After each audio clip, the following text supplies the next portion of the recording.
All right, men, welcome to today's episode of Strong Men, Strong Marriages, how to stop walking on eggshells around your wife. So, as I do more calls with guys and interact with guys in the program and coming into the program, this is a big one. Guys feel like they can't really talk to their wife about things. They feel like they're worried about upsetting her. A guy the other day said he was like kind of scared of his wife, and I could definitely relate. Like I felt that way for a long time. I was worried about her reactions, worried about upsetting her.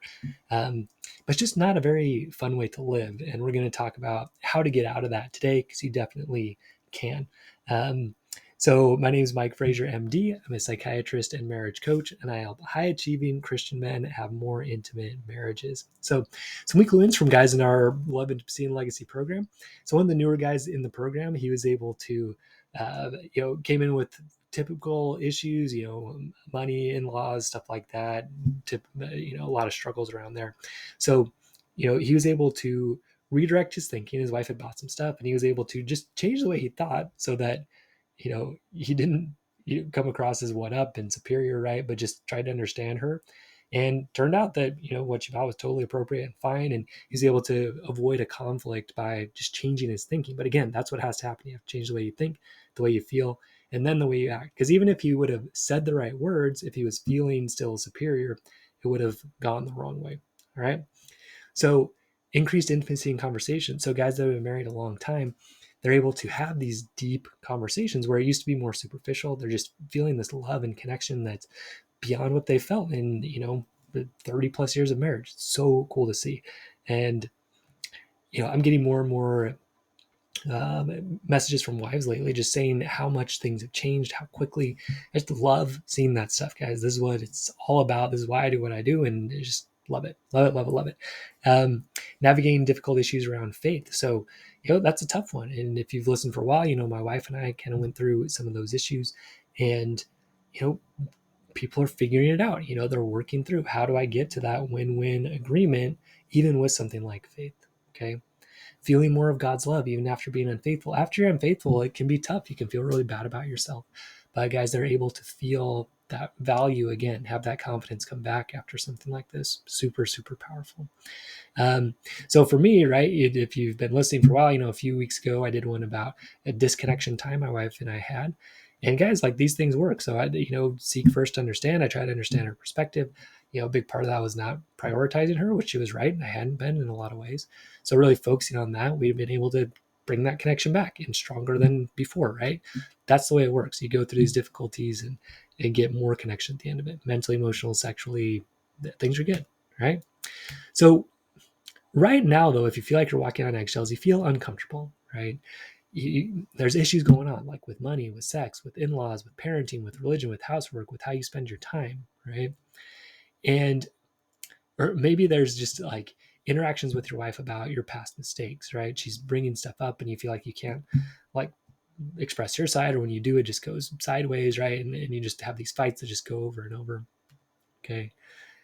So bottom line is there's kind of something in the marriage that's happening that's bothering you, right? But you don't feel like you can bring it up with your wife.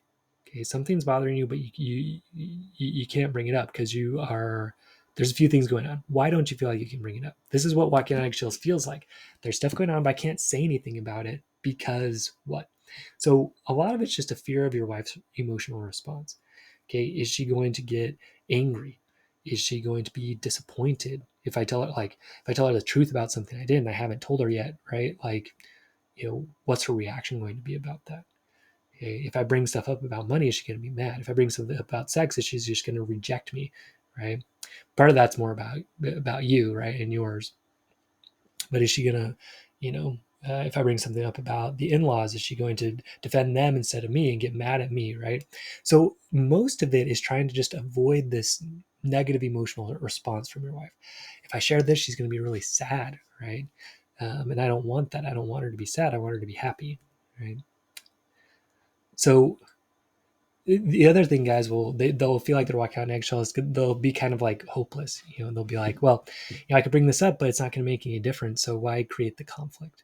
This is kind of a lie to yourself where you just kind of keep losing in situations like money, sex, in-laws, parenting, religion, housework, time. You feel like you're doing more than your share. You feel like if you were weighing the balance, it would all be on her side, right? But you don't bring it up because you're like, man, I've tried it before, nothing happened. So, what's the point? Maybe I should just learn to deal with it, So yeah, you get hopeless, right? And you can chalk it up to service. Well, I'm just serving my wife by doing this, but and kind of you feel good about that, but at the same time you also either secretly or not very secretly resent her for that. Right? You're like, oh yeah, she spends a lot of money, but I guess that's her thing. But inside you're like, what's wrong with her? And this is the money that I made, and that's not fair, right? So there's a place you can go. Okay, you don't have to be stuck one way or the other. You don't have to just give in to everything she says, and you don't have to be a jerk and just like come down super hard on her and like be completely negligent of her emotions and experience, right? There's a middle ground here. So here's the thing, right? When you're doing this, she might even say, well, when you're in this space, right, where you feel like you're walking on eggshells, you feel like you're controlled by her. You feel like you're kind of imprisoned, right? You can't express yourself. You can't get what you want. You know, you can't bring anything up, or she's going to get mad, right? So you feel controlled, and eventually you kind of rebel against that, right? So either explode or you escape, and that's really the mosquito cycle going on. So as a review, walking on eggshells is trying to do something nice for your wife, right? It's trying to basically manage her emotions. I don't want to make my wife mad, but really there's a selfish element to that we can recognize, right? We don't want to make her mad because we don't like someone mad at us. Nobody really likes that, right? It's not fun. So we try to avoid it. Okay. So we try to manage our emotions. We don't bring stuff up, even though it's bothering us, right? And then for that, for doing those nice things, for taking those losses, eventually we expect back something from her. Well, maybe this time she'll kind of see my side of the money, or maybe this time we'll go to my in-laws for Thanksgiving, or whatever, right? You kind of start expecting that back, right? And then you don't get it, so you start getting frustrated. Okay, get resentful, and eventually you either explode at her. Well, come on, I do all this for you. You won't do anything for me. What do you do for me? Or you escape, right? You're like, okay, fine. I'm going to go find somebody else. I'm going to have an emotional affair. I'm going to have a sexual affair. I'm going to just go into my hobbies or my work and just kind of avoid this. And then your wife's like, oh, you never pay attention to me. And you're like, oh, yeah, you're probably right. But in the back of your mind, you're like, yeah, I don't, because you don't do anything for me, and I'm doing so much for you, right? But then after that, you feel guilty. And so then you go back to doing nice things, walking on eggshells again. You bring up a concern, you kind of float a concern by her. Hey, like maybe we should spend a little less money. And she's like, oh, you always say that to me. And, I feel so controlled by you. And then you just back off. You're like, okay, I guess I won't bring that up again. But inside, you're just kind of really upset about that. Because really, it's not fair. And that's the thing, right? Walking on eggshells is related to being willing to lose all the time in your marriage and kind of hoping sometime that you win, right? So why it doesn't work is you're actually trying to manage her emotions, right? Which is one up, it's believing she can't manage her own emotions. It's also manipulative, right? Because it's trying to make her feel a certain way. When you try to make your wife happy, most people say that's fine, but really it's still manipulative because you're trying to control her emotional response, right? You wouldn't say, oh, I want to make my wife sad today. Or I want to make my wife mad today, right? You don't want to try to create those emotions.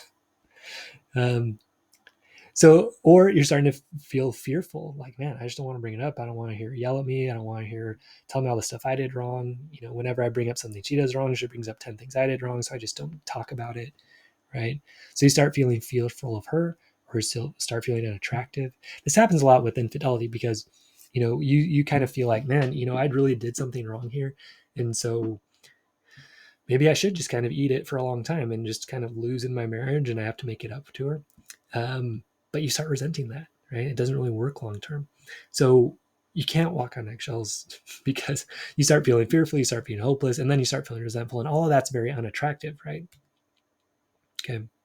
Or you do bring things up, nothing gets resolved, and then you're both frustrated, right? You kind of go in these cycles and you're like, man, I just don't want this cycle again, so I'm not going to do it. All this is that walking on eggshells. But really, kind of the big problem is that you're living a lie, right? You're not really being honest with what you want and what you like and what you don't want and what you don't like. You're not being honest with your wife, okay? And that doesn't feel good, and it's not attractive. Okay? The number one thing, according to John Gottman, that women are looking for is trustworthiness. So when you're hiding who you really are and what's important to you, You can say, yeah, that's in the service of my wife, but really you're being untrustworthy and unable to manage your emotions, and all that is negative and it's weak, right? Because look, you're already trying it. You know it doesn't work to walk on eggshells all the time. Your wife is not very attracted to you. You definitely don't have mental or emotional intimacy. You don't really have trust, and probably you're not having any kind of sexual intimacy either, because she's not attracted to this. A guy that's like walking on eggshells and so scared of her, it's not attractive. Okay. So what do you need to do instead? So instead, what you need to remember are a few things, a few truths, right? Number one is she's in charge of her emotions. You are not in charge of her emotions. Okay. She is responsible for that. So happy wife, happy life. It's a lie, guys. You can't make your wife happy. She has to be in charge of that, not you. Okay. So that in itself will hopefully start freeing you up and realize, I guess I could bring some stuff up. She's in charge of her emotions, right?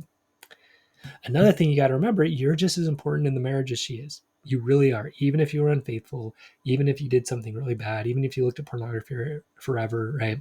You're just as important in the marriage as she is. Not more important than her, but also not less important than her. Walking on eggshells is typically a sense of what she wants is more important than what I want, right? But the truth is, you both are equally important, okay? Because look, long-term, a marriage is only going to work if it works for both of you. If you're both feeling happy, if you're both feeling excited, if you both find things that work for both of you with money, sex, in-laws, parenting, religion, housework, and time, right? Those are kind of the big conflict areas that come up. So you got to find things that work for both of you in those areas. Here's the thing, guys. Like, conflict is what brings growth, okay? And look, you need to be willing to learn from her, but you also need to be willing, and this is what Walking Eggshells fails to do. You also need to be willing to express to her, hey, what you're doing is a problem. It's not going to get us where we want, right? It takes courage to do that. It takes strength. It takes balls, to use that term, right? Like, there's a reason that that's the phrase, right? It takes balls to do that. It's a manly, masculine thing to be able to confront someone and let them know something that's true, even if it might upset them, okay? And that's what this is about, right? Basically, you're not showing balls, you're not showing strength when you fail to express what's true to you, right? Overall, that's weak. Okay, walking on eggshells, overall, it's weak. Okay. So you got to remember, like, bringing up your concerns, it shows that strength. Okay. And maybe she doesn't like it at first. In fact, that's basically the definition of breaking eggshells, or like not walking on eggshells, is you're going to share something with her that she's not going to like. Okay. That's basically the definition of it. You're not doing that now. So the opposite is, do share something that she's not going to like. So she might not appreciate it at first. Okay. But it's respected later because now you're being trustworthy, right? You're rebuilding that foundation of trust, right? You're having communication. You're actually sharing what's going on with you. What are you frustrated about? What don't you like? What do you like? And at first your wife might be like, oh, I can't believe that. But eventually that's what leads to real intimacy. Okay. The other thing too is you got to let her have her emotional response, right? Handle it calmly, understand her as best you can, and then just be able to walk away if it gets too extreme, which again, that shows emotional strength. Okay. So you're going to let her know what needs to be said on your side, right? You're going to let her do whatever she's going to do. Okay. You're going to walk away if it gets really out of hand, and then come back when you're both calm and get to something that works for both of you. Okay. So here's the main goal, right? The main goal is this: you do what you believe is right and good, even if your wife doesn't agree. Okay. That's what you got to understand about how to stop walking on eggshells. You need to do what you believe is right and good, even if your wife does not agree with it. Okay.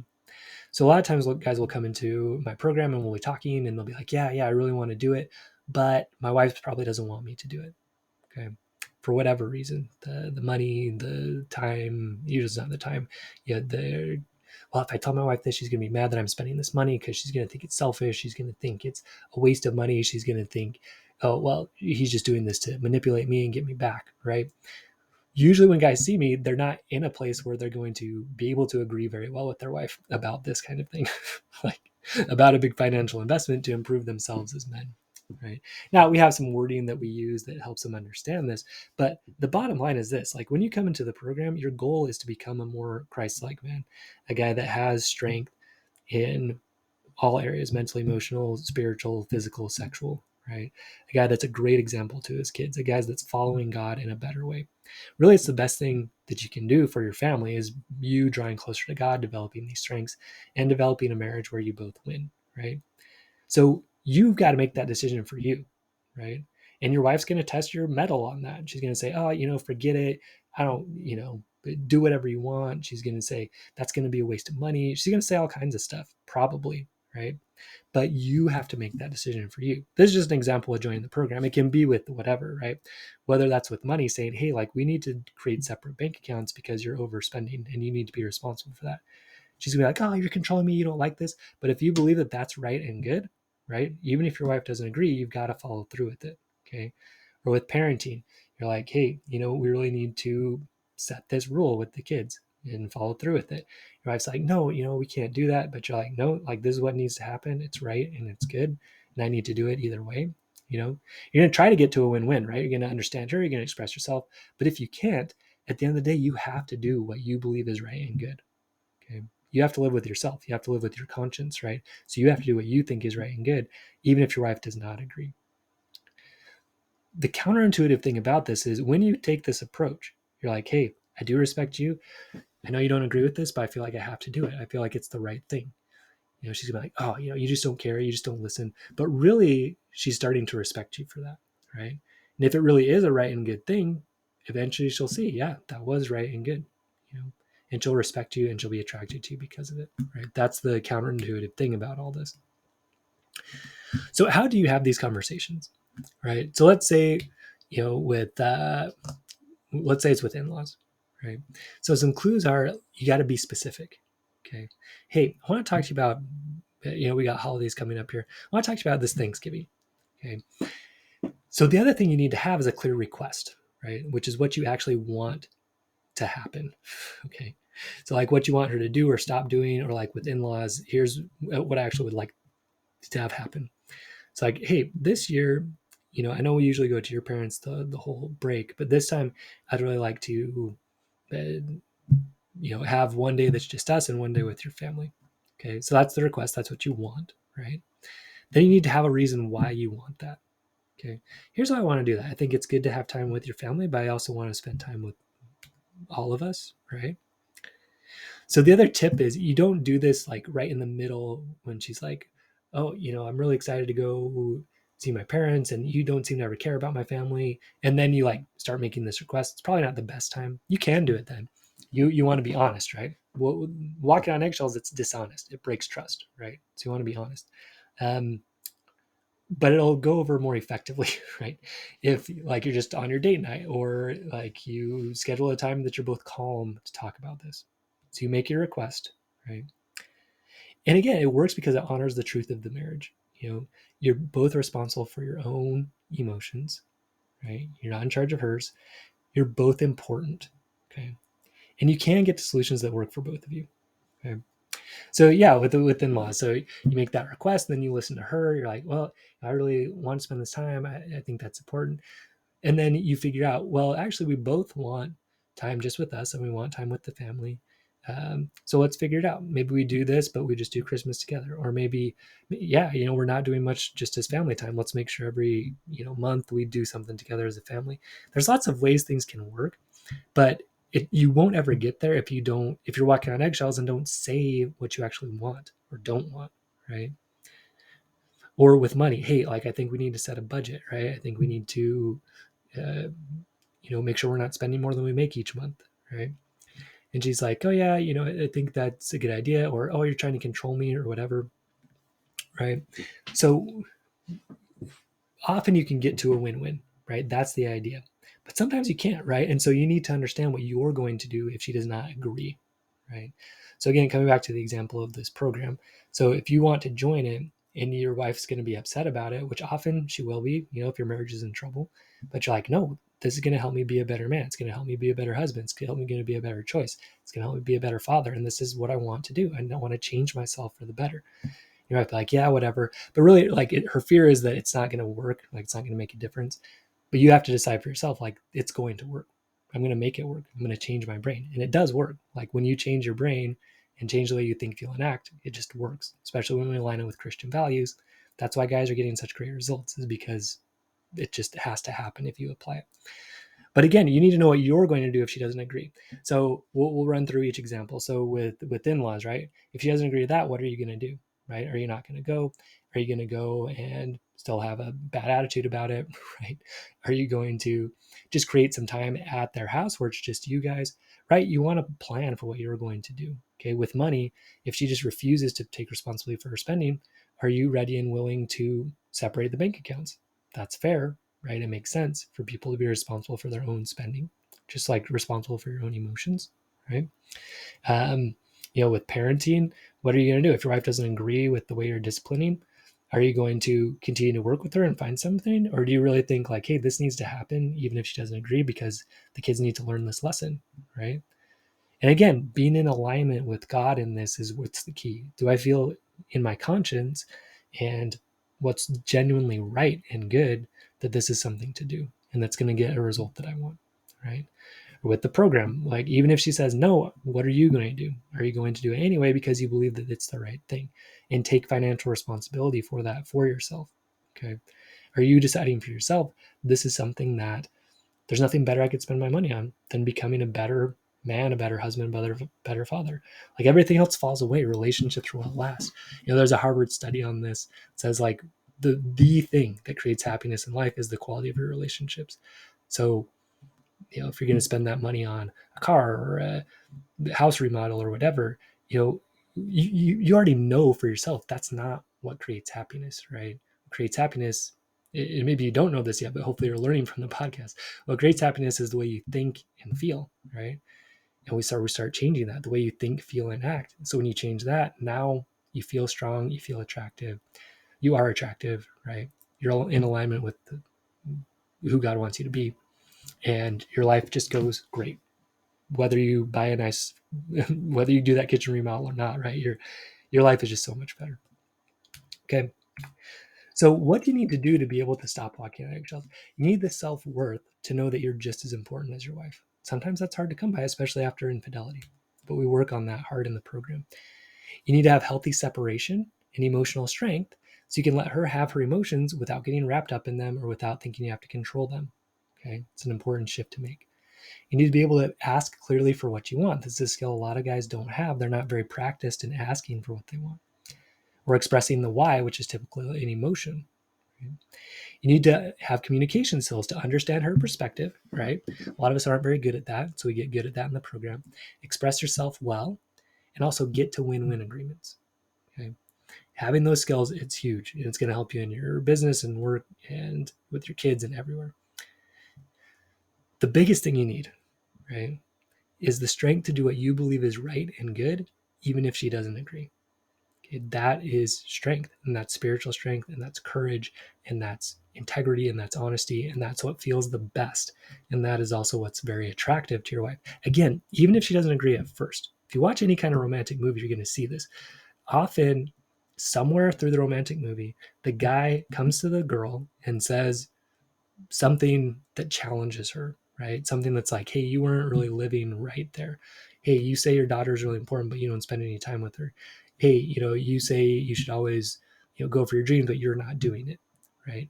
And usually she's like, oh, how dare you say that? But then she thinks about it a few days later, and then she's like, oh my goodness, he's right. And then she respects him for it. This is what happens in romantic movies because this is how women think. Okay.